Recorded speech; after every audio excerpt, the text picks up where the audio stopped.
নমস্কার। আজ একটা অঙ্কনের সংখ্যাটা বলা আছে, এক অসৎ ব্যবসায়ী 5% ক্ষতিতে একটি দ্রব্য বিক্রি করে এবং দ্রব্যটি ওজনে 24% কম দেয়, তবে ওই ব্যবসায়ী শতকরা লাভ বা ক্ষতির পরিমাণ কত? উত্তর 25% লাভ। অঙ্কটা করার আগে বলে তোমরা আমার আড়াতায় হোয়াটসঅ্যাপ এবং টেলিগ্রাম চ্যানেল জয়েন করতে হয়, যেখানে প্র্যাকটিস এটা মক টেস্ট দেওয়া হয়, যার লিঙ্ক অঙ্কের ডিসক্রিপশনে দেওয়া আছে। এখানে কী হয়েছে, প্রথমে 5% ক্ষতিটা করছে এবং 24% কম দিচ্ছে, না 24% সে লাভ করছে, এবং তার মোট কত আমরা জানি 100% একটা জিনিস, তার থেকে 24% কম দিচ্ছে, তাই 100 - 24 যে যত পরিমাণ দিচ্ছে। তাহলে কী করবো, যে প্রথমে লিখবো, প্রথমে যে মাইনাস, যেটা এখানে বলেছে মাইনাস দেবো, তাই মাইনাস, প্লাস থাকলে প্লাস করতাম 5।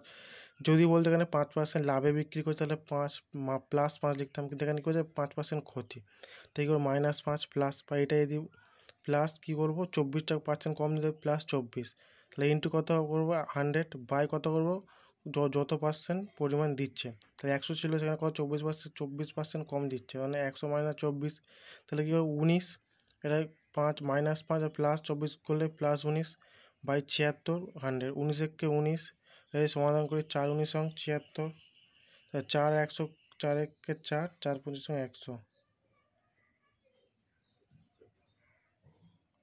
তাহলে কত হলো 25। তাহলে অ্যান্সার কত, এখানে প্লাস এসছে, এটা যদি মাইনাস আসে তাহলে কত ক্ষতি, এবং প্লাস এসছে বলে তাই 25% লাভ, এটাই হবে উত্তর। আশা করি সবাই বুঝতে পেরেছো।